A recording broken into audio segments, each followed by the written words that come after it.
suci. Allahu Akbar, Allahu Akbar, Allahu Akbar. Di dalam masyarakat Nusantara kita, sebagaimana yang sudah kita alami, kita jalani bertahun-tahun, kata Id di situ itu memiliki arti yang hampir sama dengan kata-kata mudik. Jadi mudik, orang mengatakan mudik itu adalah menuju udik, menuju desa. Tapi sebenarnya ini adalah cara dari ulama, cara dari Wali Songo saat itu untuk menggugah kita agar setelah kita berkelana sekian tahun, kemudian kita mudik menuju kepada asal. Lah ini, jadi bukan mudik dalam artian kita kembali ke desa, itu sebenarnya hanya sekedar simbol saja. Tetapi yang terpenting dari itu semua adalah kita kembali kepada kefitrihan kita itu. Mengapa mudik ya? Mengapa mudik? Nah, ini yang kalau di dalam Islam, kenapa mudik? Kalau di dalam masyarakat Jawa, itu mudik itu kan memiliki 4 makna. Ya, sama sebenarnya dengan Idul Fitri tadi itu. Puncaknya adalah Idul Fitri tadi itu. Ya. Jadi mudik itu dalam konteks Jawa atau konteks Indonesia itu yang pertama dia lebar. Lebar itu bar. Lebar dari perbuatan-perbuatan maksiat. Berhenti. Setelah kita berkelana kemana-mana, kemudian kita berhenti. Ayo sekarang kita berhenti dulu. Kita mudik dulu. Makanya ketika kita sudah lebar, kemudian ada makna yang kedua. Apa itu? Lebur. Kita kembali ke desa, kita salaman, silaturahim, lebur semuanya. Itu simbol saja sebenarnya. Bahwa kita sudah insyaf dengan perbuatan-perbuatan yang tidak baik yang kita lakukan. Salaman simbolnya. Ya kalau sekarang nggak bisa salaman, ya kita niatkan saja bahwa kita sudah saling minta maaf. Kemudian yang ketiga, setelah kita insyaf, setelah kita lebur, hilang, kita sudah sama-sama mengikhlaskan kesalahan kita, maka yang ketiga kemudian menjadi luber.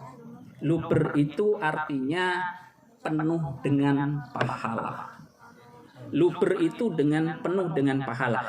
Kita mudik itu sebenarnya itu dalam rangka membangun kembali semangat, membangun kembali keyakinan kepada Allah Subhanahu wa Ta'ala, menumbuhkan semangat solidaritas. Makanya kemudian kalau dalam masyarakat Jawa ada tradisi angpau. Jadi nggak perlu kita bilang angpau itu bid'ah gitu ya. Tapi angpau itu adalah manifestasi kita untuk luber, untuk memberi kebaikan.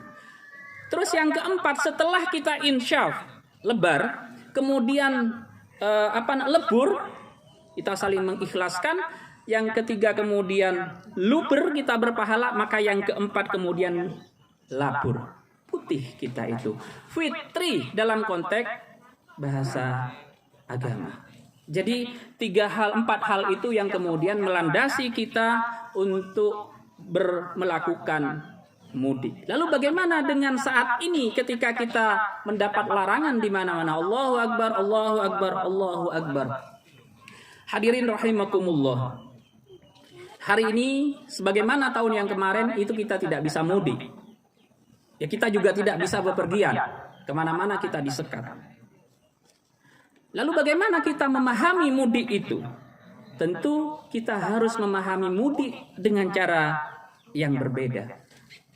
Bapak Ibu sekalian, kita tidak boleh membabi buta. Karena apa? Mudik kalau kita lakukan saat ini itu sungguh sangat berbahaya. Menurut penelitian secara acak Bapak Ibu, ini mohon betul-betul kita perhatikan bahwa dari 6.742 pemudik itu sebanyak 4.123 positif COVID. Artinya ada 61% orang yang mudik itu positif COVID. Kita bisa membayangkan Bapak Ibu. Kita bisa membayangkan kalau ada 10 orang mudik maka kemungkinan ada 6 orang yang positif COVID. Na'udzubillah summa na'udzubillah. Kalau orang ini betul-betul sampai ke daerahnya, bisa dipastikan dia akan menginfeksi orang tuanya, dia menginfeksi saudara-saudaranya, dia juga akan menginfeksi tetangga-tetangganya. Kalau sembuh. Kalau kemudian berakhir dengan maut, apa yang akan terjadi? Keinginan untuk berbahagia di tanah kelahiran bisa saja kemudian berubah menjadi penderitaan. Bisa saja berubah menjadi kesedihan. Allahu Akbar, Allahu Akbar, Allahu Akbar. Lalu bagaimana Bapak Ibu kita memaknai mudik saat ini dalam konteks COVID-19? Marilah kita melihat COVID ini itu dalam 4 hal.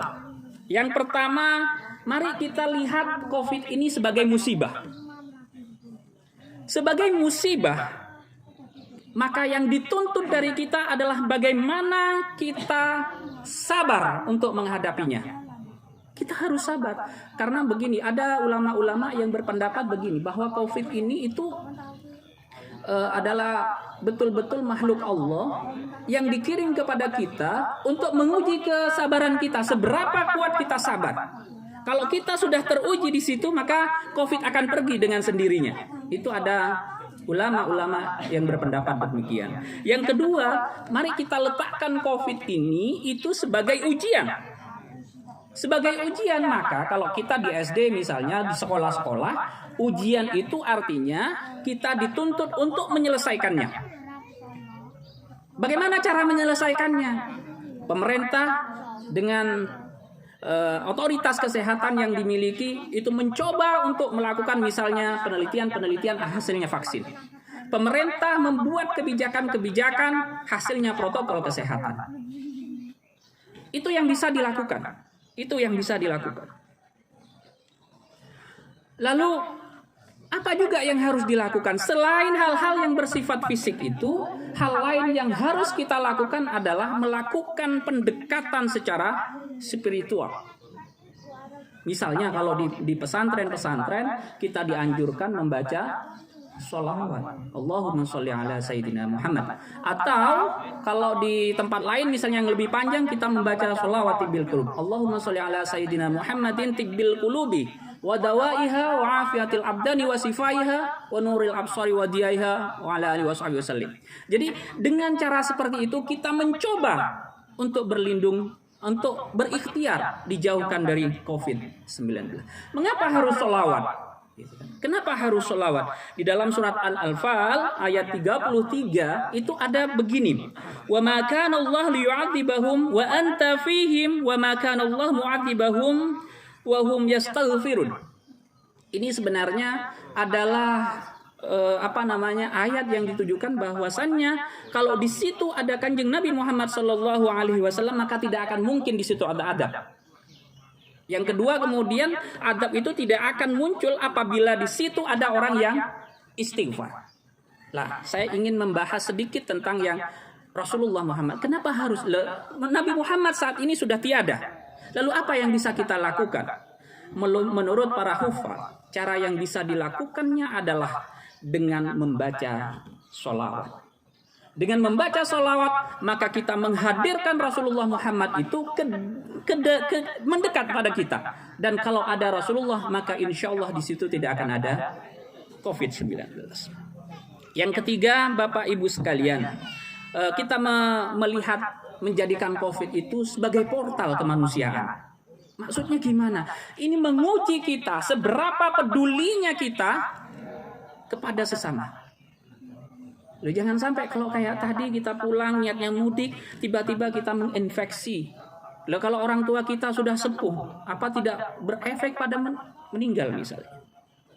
Loh, kalau karena kita ceroboh, kemudian menyebabkan orang lain itu meninggal, maka mungkin saja itu akan berlaku sebagaimana firman Allah dalam surat Al-Maidah ayat 32. Bagaimana itu bunyinya? Man qatala nafsan bighairi nafsin aw fasadin fil ardi faka'annama qatala an-nasa jami'a wa man ahyaha faka'annama ahya an-nasa jami'a.